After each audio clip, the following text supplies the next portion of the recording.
that he came to enjoy every season of the year, but that no matter how much pleasure he took in nature, it was never just a passive thing, that there was a kind of creative interaction between him and nature. He's already implied that, but he says more here. Look at line 358.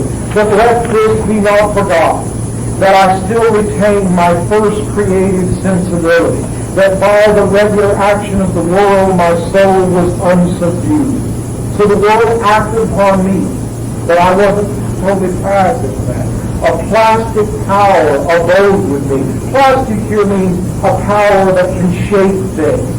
You may know, some of you, that Coleridge called the imaginative power the ectoplastic power. That is, that power that shapes things into one. The original meaning of the word plastic is that which is can be molded, that which can be shaped into any kind of form. It is very unfortunate that this word, which is so important to Romantics, meaning that which can be shaped, the power of the imagination to shape things, has come to be associated with, well, you know what's come to be associated with, plastic, cloud, kind of in our own, that, you can almost write an essay on that one word, to sort of trace the development of civilization, if indeed that's what we're tracing, over the last, 150 years, or 100, almost 200 years now.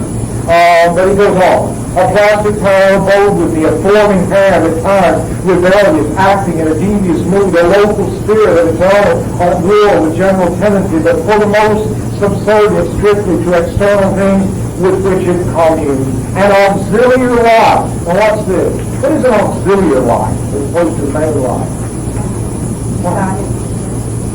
I'm sorry. It's not maintenance, not the main life. That's right. It's another life. So if nature is the big light, what does he shine forth with? His own light. His auxiliary light, you see. One great romantic scholar, Today Chapin, has said in one of his two best books on romanticism, a book called The Mirror and the Lamp. And the title says it all. That is, in the 18th century, says Avon, quite right, the human mind was seen primarily as a mirror. That is to say, nature shone upon it and it shone back. But it was like the moon. That is to say, it simply was passive, like a mirror is passive. Mirror doesn't create the images in it. It's just there, and whatever happens, happens. But the romantic period, and virtually all of the romantic writers we were studying this class, saw the mind not as a mirror, but as a lamp. That is not only something that receives light, but something that has its own individual creative light that it contributes. So not only does it receive nature, it also, as what said several times, it helps create nature. And so the mind within him is an auxiliary light. He will have various images of that. He talks at the beginning of this poem of what? A correspondent breeze. Just as the wind of creativity is out there in nature, there is a wind within him, a correspondent breeze that is created as well. The spirit that's out there, the spirit that's in here. The storm that's out there, the storm that's in here, later say. In any case, an auxiliary light came from my mind, which on the setting sun bestowed new splendor, the melodious verse, the flowing breezes, fountains that ran on, murmuring so sweetly in themselves, obeyed a like dominion. I love this passage. And the midnight storm grew darker in the presence of my eyes. You can't say much more that's any more sublime about the power of the human mind than that, I think.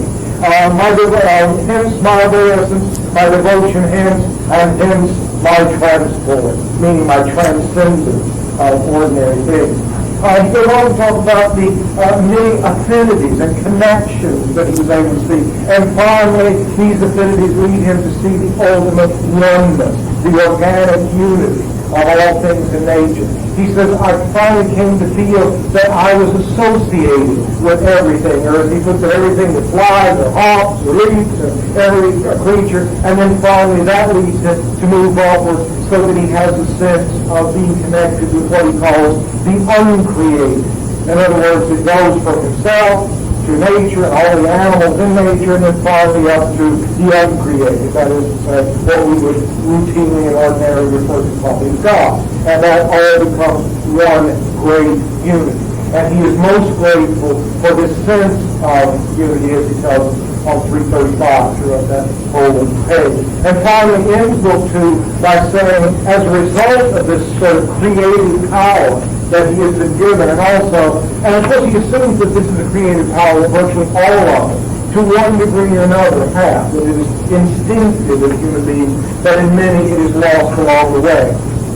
But he also says that what he is taught about nature and his feeling of oneness with nature gives him a source of strength that has comforted him and been the source of his character, his integrity, the rest of his life. And he ends up, of course, book 2 saying to Coleridge that just as I am one of the high priests of nature and what nature can do for us, I know you are too. But he includes in it that you too are one of those devoted to nature and serve in the temple of nature and so forth.